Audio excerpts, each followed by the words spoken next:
मैं निवेदन करने लगा हूँ। ऋषि दयानंद सरस्वती जी महाराज ने कहा था, वो शंकासुर नाम का राक्षस कोई और नहीं, तुम्हारे मनों में जो वेदों को लेकर के शंकाएं उत्पन्न हो गई थी, यही वो शंकासुर नाम का राक्षस है। मैंने उसका वध कर दिया है, अर्थात तुम्हारी शंकाओं का निवारण कर दिया है। आओ लौट चलो वेदों की ओर। माताओं, बहनों, धर्म प्रेमी बंधुओं, यदि वेद पढ़ने पढ़ाने के, सुनने सुनाने के अधिकार मातृशक्ति को नहीं होते तो मुझे बताइएगा। मैं अपने उन पौराणिक भाइयों से पूछना चाहता हूँ, जिस समय पर शिव और पार्वती के विवाह का वर्णन बाबा तुलसी ने किया, तो वहां पर आप पढ़िएगा वेदी कैसे सजाई गई।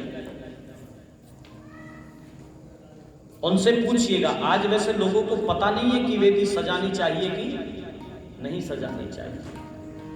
तो वहां वर्णन मिलता है कि वेदी वेद विधान सवारी, वेदी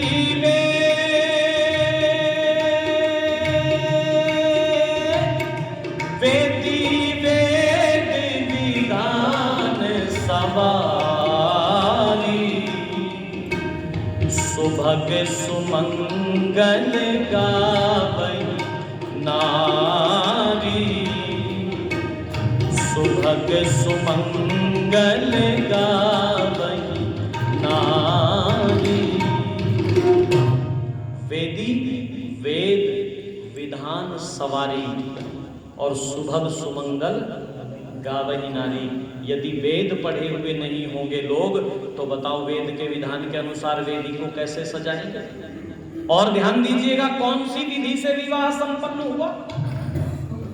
आज कहीं एक पक्ष यदि आर्य समाजी है और दूसरा पक्ष पौराणिक है, तो उन दोनों में आपस में इस बात को लेकर के टकराव हो जाता है, जी हम तो पौराणिक रीति से विवाह करवाएंगे, आर्य समाजियों वाला विवाह हम नहीं करवाएंगे। होता है कि नहीं ऐसा? क्यों जी आचार्य? बहुत बार होता है ऐसा, बहुत बार होता है। एक जगह मैं और आचार्य पुनीत जी हम विवाह करवाने के लिए गए। मुंबई से वो बारात जो है आई थी, बेटे वाले मुंबई से थे। तो गए हम वहां पर, तो पंडित जी से बोले, जी मैं तो जो है, हम तो जी पौराणिक रीति से विवाह करवाएंगे। मुझे आचार्य जी बोले, गुरुदीप जी अब इसे समझाए कैसे। मैंने कहा जी वो समझने चाहता ही नहीं है, इसे पता है सारा। इसको मैं कहा आप मत समझाओ, इन्हें मैं समझाता हूँ। बोले आप कैसे समझा दोगे, कुछ झगड़ा मत कर देना महाराज या मेरे से बोले। मैंने कहा नहीं भाई झगड़ा नहीं। मैं उनको एक तरफ ले गया और मैंने कहा पंडित जी लिफाफे की चिंता मत करना, बस कुछ बोलोगे नहीं तो 1100 रुपये फालतू दिखाऊंगा। कहने लगे नहीं मेरे को क्या बोलने की जरूरत पड़ी है। वो उधर महाराष्ट्र वाली भाषा में उसने और गिटपिट पता नहीं क्या कर दिया। पर बहुत जगह ऐसा होता है, परिवार के लोगों के दिमाग में डाल दिया जाता है, जी देखो अगर कुछ विवाह में ऊंच नीच हो जाए तो फिर मेरी कोई जिम्मेदारी नहीं। जैसे सारी जिम्मेदारी इसी की है। वो जन्म पत्र की चर्चा की है ना ऋषि दयानंद ने।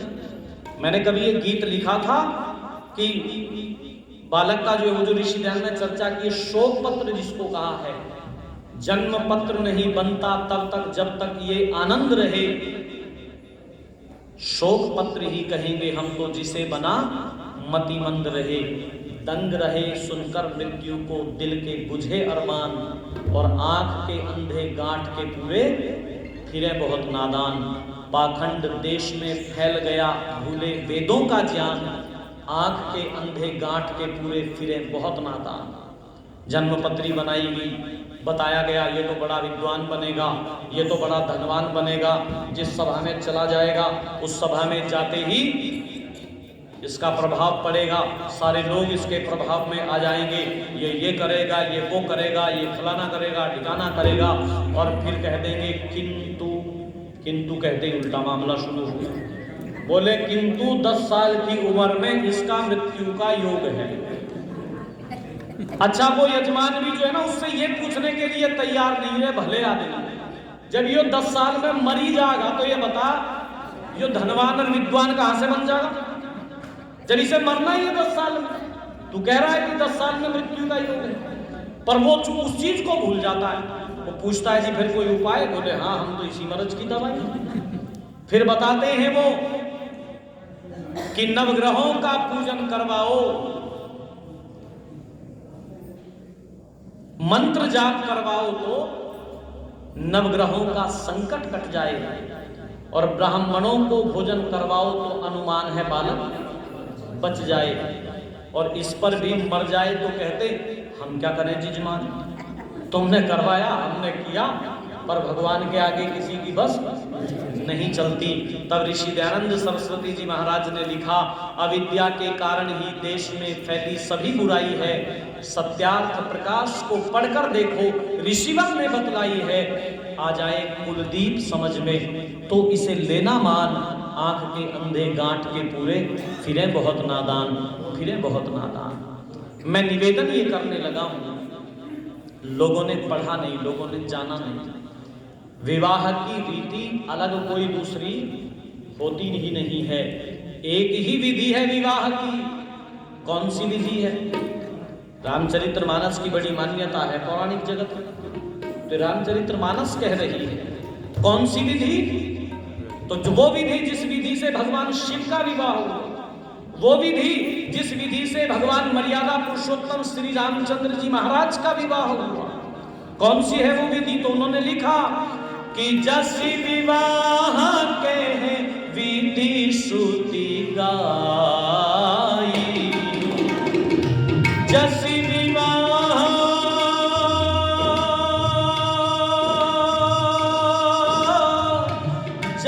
विवाह के हैं विधि श्रुति गाई, महामुनि ने सो सब करवाई, महामुनि ने सो सब करवाई।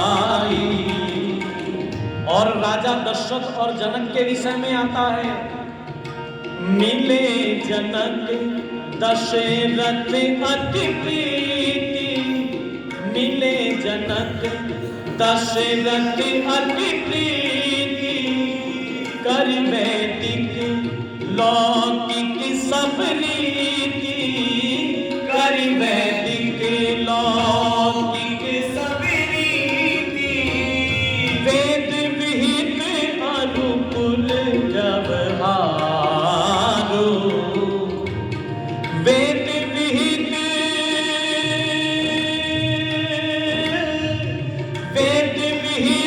अनुकूल आचारो, कीने भली विधि सब व्यवहारो, कीने भली विधि सब व्यवहारो।